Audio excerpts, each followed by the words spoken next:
Hello, and welcome to the Get Started Guide for the Southeastern Dollars for Scholars. Here, you'll learn how to create a profile so you can match and apply for scholarships for the 2020-2021 scholarship year.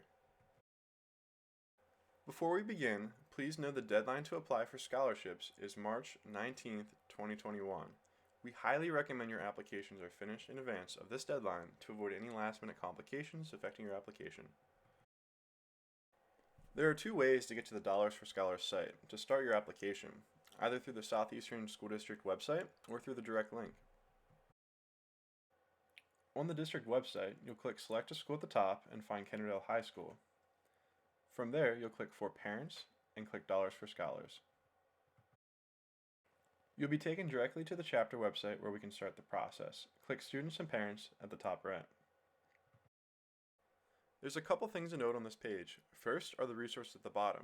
These links bring you to written guides about the scholarship process. The second is the Click to Login button. This is how you're going to officially start your application process. Since you don't have an account yet, the first thing we'll do is to create an account. So click the link here and find your school. Our scholarships are open to two schools, Kennerdale High School and York County School of Technology. You'll find your school and click Choose this school. You'll be brought to this screen to enter your personal information.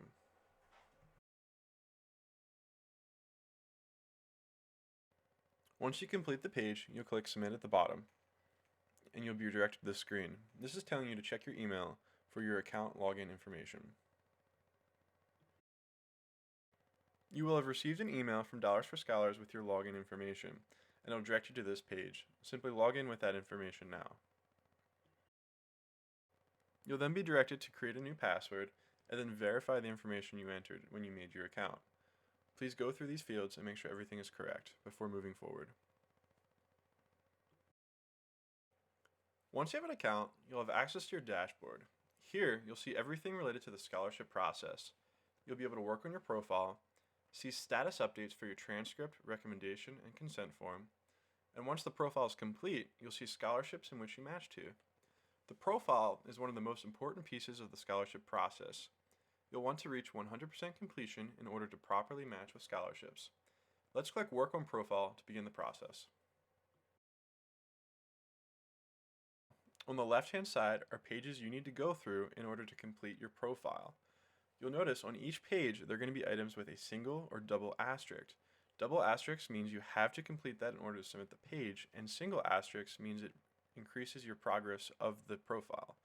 So in general, complete everything with a single or double asterisk at the very least. On the Additional Info tab, you'll see demographic questions and miscellaneous questions that you can answer. Here's the Schools tab. I've already pre-filled the page to show you a few things. First, our scholarships are only open to seniors in high school, so please indicate that here. As such, indicate that you are graduating in 2021. Next, please note our scholarships are only open to students who have applied or were accepted or on a waiting list to a university. Also, please note our scholarships are only open to 2-year colleges, 4-year colleges, or vocational technical schools. Even if you plan to attend graduate school, you would need to indicate that first university here. For your intended major, if you're undecided, it is okay to list multiple majors. Some scholarships are major specific. The last one on this page is the degree type. Our scholarships are only awarded for the associates, bachelor's, or other categories. Other could include vocational or technical educations. This is the GPA tab. Here you'll enter information about your GPA from high school and any dual enrollment college courses. For your high school GPA, while you're only required to submit your cumulative value, if you'd like to show the progress of your GPA throughout school, you may do so. Please be sure to indicate that you are on a 4.0 scale. This is your class rank page. Here you'll enter information about your class rank. If your school tells you your exact position, like 6th in the class, you'll indicate integer. If your school tells you the percentile, like top 20%, you'll indicate percentile. This is the test scores page. Here you'll enter information regarding your ACT or SAT scores. Be sure to enter all scores associated with each test, as it might affect your eligibility for scholarships. This is the activities page. Here, you'll enter information regarding any or extracurricular activities you completed. You'll also be able to elaborate on the activities by identifying any leadership positions or awards associated with each activity.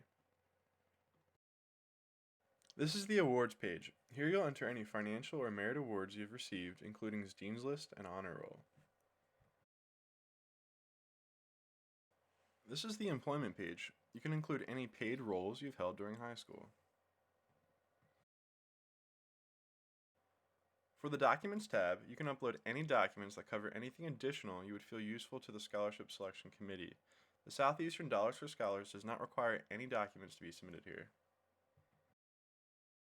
For the Parent Guardian tab, if you're over 16, you can voluntarily enter their information here for Dollars for Scholars to keep in touch with them. If you're 16 or under, you will need to enter their information for their consent to participate in the scholarship process. The Financial Info tab is important. Here you'll enter your FAFSA EFC or expected family contribution. This number will be important when determining your eligibility for any need-based scholarships. Furthermore, you can indicate your eligibility for the Pell Grant, which you would know based off your FAFSA. The next two tabs are for essays. You can paste your essay or type directly in the field. There is no requirement for length. We simply ask that you feel adequate in your response. The unusual circumstance essay is not required, but here you could communicate any situation or life event that affected your academic performance, ability to participate in activities, or ability to gain or maintain employment. The transcript is another important piece to your application. To submit your transcript, you'll need to submit a request to your guidance counselor. We would recommend you follow up with your counselor to verify they received the transcript request. Another important piece to your application is the reference request. Here you'll submit contact information for someone who can speak about you. Teachers, coaches, and employers are suggested references. We advise you to ask your potential references if they'd be willing before you submit their information. Once you submit one's information, they'll be emailed a few short questions about you. Now that we're at the dashboard, you want to take note of a few things. First is your profile completion. Mine's at 99%, which means I left something out in my profile. So we'll click Work on Profile, and we'll take note of the tabs on the left-hand side. Green means good, orange means attention's needed.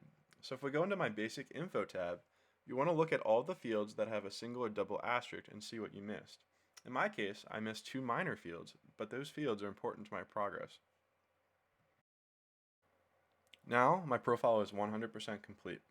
And then we'll take a look at the three indicators for my transcript, my recommendation, and my consent. You'll see that my transcript and my recommendation requests were requested, and I'm just waiting on the individual to submit them back. Be sure to follow up with your recommender and counselor to be sure everything is submitted by the application deadline. Once your profile is complete, you'll be matched with scholarships. In the My Scholarships section of the dashboard, you'll click Search for Scholarships. You'll be directed to answer some additional eligibility questions, and then you'll be directed to a listing of scholarships you've matched to. You can click View to see the scholarship description. Some scholarships require additional questions to be answered or references. If you determine you want to apply for a scholarship and have done the necessary extra questions or references, you can click Apply. Some scholarships are added during the application window, so do check back to see if you're matched with any additional scholarships. We will also periodically communicate to you regarding any new scholarships. And there you have it, the process to apply for Southeastern Dollars for Scholars scholarships. Once the application deadline closes, a member of our team will reach out regarding the next steps. In the meantime, if you have any questions about the process, please reach out to sedollarsforscholars@gmail.com, and someone will be there to help you.